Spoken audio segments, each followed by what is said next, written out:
লইটা শুটকি দিয়ে পুঁই শাকের একটা দারুণ রেসিপি তোমাদের সাথে শেয়ার করতে চলে এসেছি। কেমন আছো সবাই?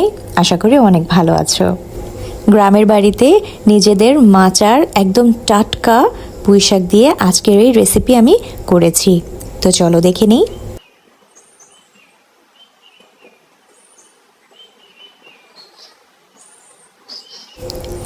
এখানে আমি কিছু লইটা শুটকি ছোট ছোট করে পিস করে কেটে নিয়েছি।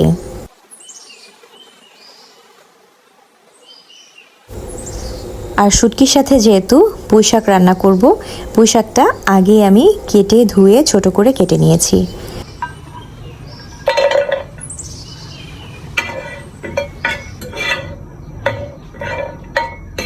লইটা শুটকিটাকে ফ্রাই প্যানে নিয়ে সামান্য কিছুক্ষণ আমি এটাকে টেলে নিয়েছি। যখন একটু ধোয়া উঠে গেছে সেই পর্যায়ে এটাকে চুলা থেকে নামিয়ে 3 থেকে 4 বার করে গরম পানি দিয়ে ভালো করে ধুয়ে নিয়েছি।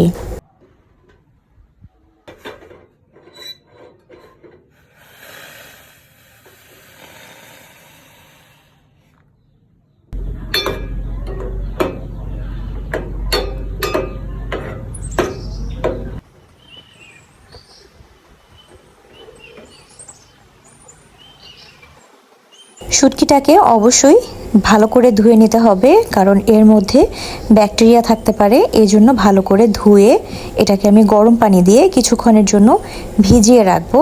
তার কারণ এটা যাতে একটু সফট হয়ে যায়, আর এভাবে হাত দিয়ে ছিঁড়ে নিলে সেক্ষেত্রে এটা খেতে ভালো লাগে। তো পানি দিয়ে আমি এটাকে কিছুক্ষণের জন্য ভিজিয়ে রাখছি। আর এখানে গরম পানি দিয়ে আমি ভিজিয়ে রেখেছি যাতে খুব দ্রুত সফট হয়ে যায়। রান্না করার জন্য প্রথমে হাফ কাপ সয়াবিন তেল নিয়ে নিয়েছি, আর এর মধ্যে 1 মুঠো পেঁয়াজ কুচি দিয়ে দিয়েছি। সাথে দিয়ে দিচ্ছি সামান্য পরিমাণ রসুন কুচি। পরে আমি আরও একবার রসুন কুচি ব্যবহার করব। মোট 2 বার আমি রসুন কুচি ব্যবহার করব।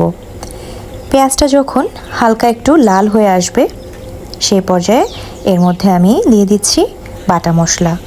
এখানে রসুন পেস্ট দিয়ে দিচ্ছি 2 চা চামচ, জিরার পেস্ট দিয়ে দিচ্ছি 2 চা চামচ, আর দিয়ে দিচ্ছি আদার পেস্ট 2 চা চামচ।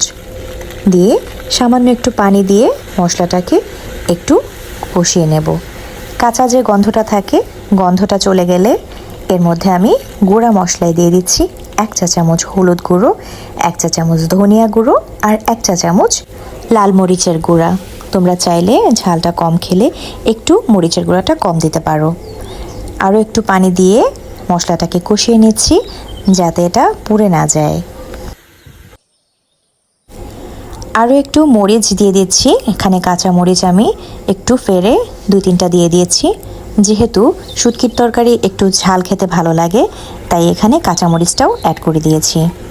মশলাটা ভালো করে কষানো হয়ে গেলে যে শুটকিটা আমি ছিঁড়ে রেখেছিলাম, মানে যখন আমি গরম পানি দিয়ে ভিজিয়েছি, এটা কিন্তু সফট হয়ে গিয়েছে এবং আমার ছিঁড়তে কিন্তু খুব সুবিধা হয়েছে। আর মাঝে যে কাঁটাটা ছিল সেটাও কিন্তু ফেলে দিয়েছি। দিয়ে দিচ্ছি স্বাদের জন্য 1 চা চামচ পরিমাণ লবণ। পরে আমি আরও 1 চা চামচ পরিমাণ লবণ কিন্তু ব্যবহার করব। এখন 1 চা চামচ দিয়েই শুটকিটাকে প্রথমে কষিয়ে নিচ্ছি। ভালো করে কষানো হয়ে গেলে এখন আমি দিয়ে দিচ্ছি আরও 1 মুঠো রসুন কুচি। শুটকির তরকারিতে রসুন কুচি দিলে খুবই খেতে ভালো লাগে, আর যেহেতু এটা শাকও আছে তাই রসুনটা একটু বাড়িয়ে দিতে হবে। তারপর রসুন এবং শুটকিটাকে ভালো করে কষানো হয়ে গেলে এর মধ্যে আমি দিয়ে দিচ্ছি কেটে ধুয়ে রাখা পুঁই শাক।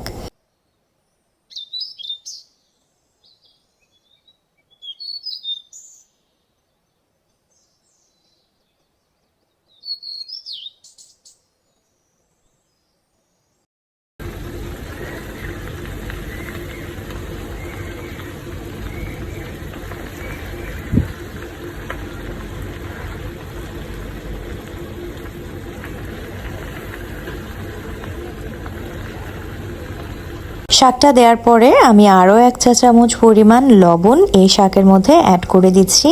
মোট আমি 2 চা চামচ পরিমাণ লবণ এই তরকারিতে দিয়েছি, যাতে ভাতের সাথে আর কোনো লবণ না নিতে হয়।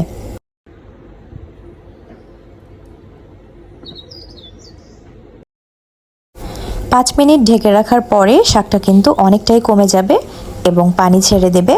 আর এই এক্সট্রা যে পানিটা বের হচ্ছে সেই পানিটা দিয়েই কিন্তু পুরো শাকটা রান্না হয়ে যাবে। আলাদা করে কিন্তু কোনো পানি এই শাকে ব্যবহার করতে হবে না। শাকের পানি দিয়ে যদি শাক রান্না হয় সেই শাক খেতে কিন্তু অসাধারণ লাগে এবং শাকের যে ভিটামিনটা থাকে সেটাও কিন্তু এই শাকের মধ্যে অ্যাক্টিভ থাকে। তো এখন জাস্ট শাকটাকে আমি 5 থেকে 7 মিনিটের জন্য ভালো করে রান্না করে নেব। তারপরে আর কোনো কাজ নেই, শুধু গরম ভাতের সাথে এটাকে সার্ভ করলেই হবে। এই শাকটা খেতে কিন্তু অনেক মজা এবং প্রচণ্ড হেলদি। আরও যেহেতু এই শাকটা আমাদের নিজেদের গাছের, কোনো সার ছাড়া গ্রামের মাটির শাক, সেই শাক খেতে যে কি ভালো লাগে।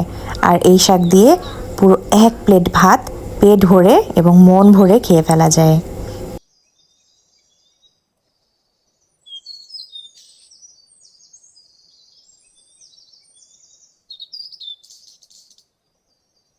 শাকের সাথে সামান্য একটু ঝোল আমি রেখেছি, একটুখানি ঝোল থাকলে খেতে খুবই ভালো লাগে। তো আজকের রেসিপিটা তোমাদের কেমন লাগলো অবশ্যই আমাকে কমেন্টস করে জানাবে। নতুন হলে চ্যানেলটিকে সাবস্ক্রাইব করে যাবে। পরবর্তীতে আরও মজার মজার রান্না নিয়ে তোমাদের সাথে দেখা করতে চলে আসব। ভালো থেকো সবাই, আল্লাহ হাফেজ।